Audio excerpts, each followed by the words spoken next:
तो दोस्तों स्वागत है आपका अपने यूट्यूब चैनल पर। तो दोस्तों आज हम लोग पढ़ेंगे नंबर सिस्टम। तो नंबर सिस्टम में दोस्तों हम लोग जानेंगे आज परिमेय संख्या, अपरिमेय संख्या, पूर्णांक संख्या, भिन्न और वास्तविक। दोस्तों आज हम इस वीडियो में 5 नंबर के बारे में जानने वाले। दोस्तों हमारा दूसरा वीडियो है। पहला वीडियो हमने अपलोड कर दिया जिसमें हमने आपको इसके अलावा सभी नंबर के बारे में बता रखा है।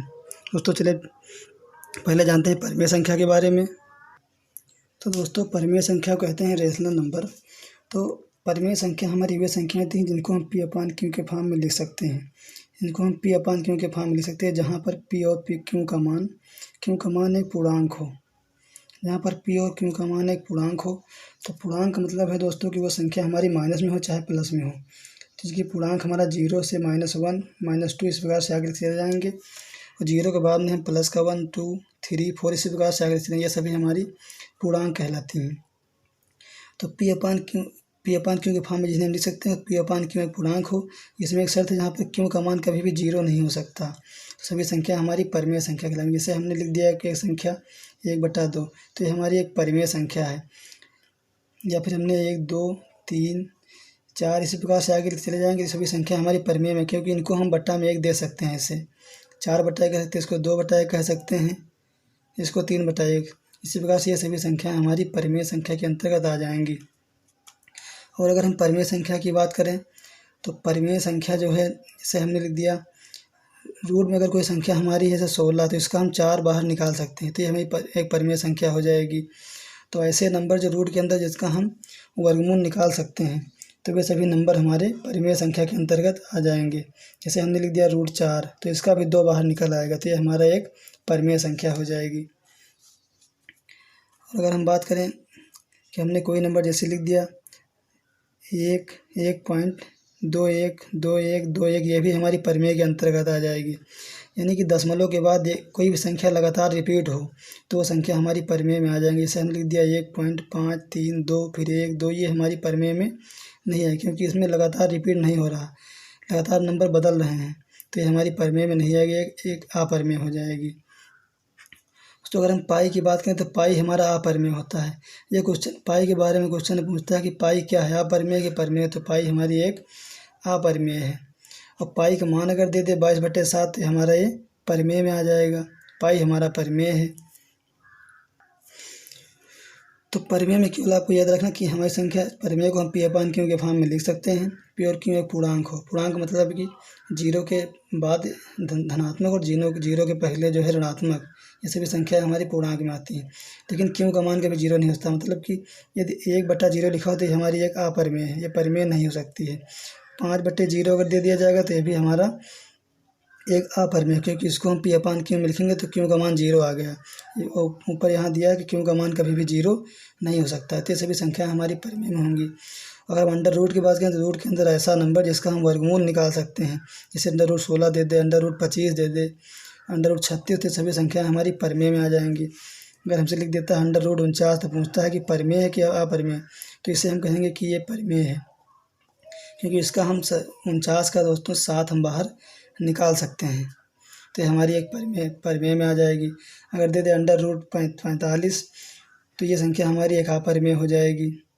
ये हमारी एक अपरिमेय हो जाएगी, क्योंकि इसको हम √45 को हम रूट के बाहर नहीं निकाल सकते, मतलब 45 का हम वर्गमूल नहीं निकाल सकते। दशमलव में अगर संख्या कोई दे दे, दशमलव में अगर देता है कि कोई संख्या रिपीट हो, से 2-1, 2-1, 2-1, तो ये हमारी एक परिमेय हो जाएगी। अगर दशमलव के बाद कोई भी रिपीट संख्या दे दे, ऐसे परिमेय है। और यदि दशमलव के बाद संख्या लगातार बदल रही है तो संख्या हमारी अपरिमेय में आ जाएगी। तो आगे हम जानते हैं अपरिमेय के बारे में। तो अगला हमारा अपरिमेय को इरेशनल नंबर कहते हैं। हमने आपसे बता रखा कि अपरिमेय संख्या वे होंगी जिनको हम P/Q के फॉर्म में नहीं लिख सकते हैं, तो वो संख्या हमारी अपरिमेय होगी। अगर पाई की बात करें तो पाई हमारा अपरिमेय है, पाई अपरिमेय है। पाई का मान 22/7 है, हमारा एक परिमेय है, इसलिए अपरिमेय ये नहीं हो सकता। ये दशमलव के बाद संख्या लगातार बदल रही है, जैसे 1, 2, 3, 4, 5, ये हमारी एक अपरिमेय हो जाएगी। यदि हमसे कोई दे दे क्वेश्चन कि अगर ऊपर अंश में कोई संख्या है, पूर्ण संख्या है, और हर में अगर 0 होते हैं, हमारी एक अपरिमेय हो जाएगी। तो ये सभी संख्याएं हमारी अपरिमेय के अंतर्गत आ जाती हैं। यानी कि P/Q में के फॉर्म में लिखने के बाद यदि q का मान 0 के बराबर है तो संख्या हमारी अपरिमेय में आ जाएगी। पाई हमारा अपरिमेय है। तो अगला दोस्तों देखते हैं, अगला है हमारा पूर्णांक संख्या। तो पूर्णांक संख्या को इंटीजर कहते हैं इंग्लिश में। और पूर्णांक नंबर हमारे वे नंबर थे जिससे हम जो 0 के पहले, जैसे हमने लिख दिया 0, 0 के बाद 1 2 3 4, इस प्रकार से आगे हम अनंत तक चले जाएंगे। 0 से पहले अगर ऋणात्मक संख्या लिखते हैं -1, -2, -3, इसी प्रकार से इधर भी हम ऋणात्मक में इन्फिनाइट तक लिखेंगे। तो ये सभी संख्याएं हमारी पूर्णांक संख्याएं कहलाएंगी। तो पूर्णांक नंबर हमारे वे नंबर होते हैं जो जिसे हम लिख सकते हैं किसी भी फॉर्म में। 0 के बाद के सारे संख्या 0 के, यानी कि धनात्मक और ऋणात्मक, धनात्मक नंबर हो, धनात्मक हो चाहे ऋणात्मक हो, धनात्मक हो चाहे ऋणात्मक हो, सभी संख्याएं हमारी पूर्णांक के अंतर्गत आ जाएंगी। जैसे -5 है हमारा पूर्णांक है, -6 हमारा पूर्णांक है, 1 पूर्णांक है, 9 पूर्णांक है, -8 हमारा पूर्णांक है। ये सभी नंबर दोस्तों हमारे पूर्णांक के अंतर्गत आ जाएंगे। दोस्तों अगला हमारा भिन्न। तो हम जानेंगे भिन्न किसे कहते हैं।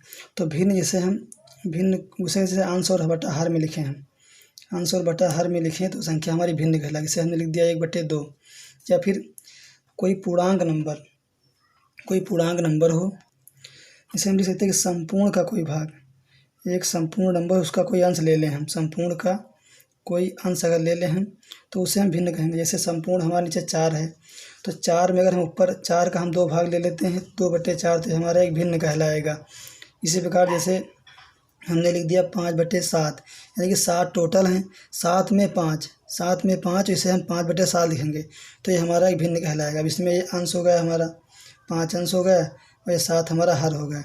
तो अंश बटा में हर करके जब लिखेंगे नंबर को हम, तो उसे हम भिन्न कहेंगे। जैसे हमने कोई नंबर लिख दिया 1/6, यानी टोटल हमारा 6 है, 6 का एक अंश, 6 में से एक अंश जो है इस प्रकार लिखेंगे हम कि 6 का अगर एक अंश इस प्रकार से 1/6 लिखेंगे तो ये हमारा भिन्न कहलाएगा।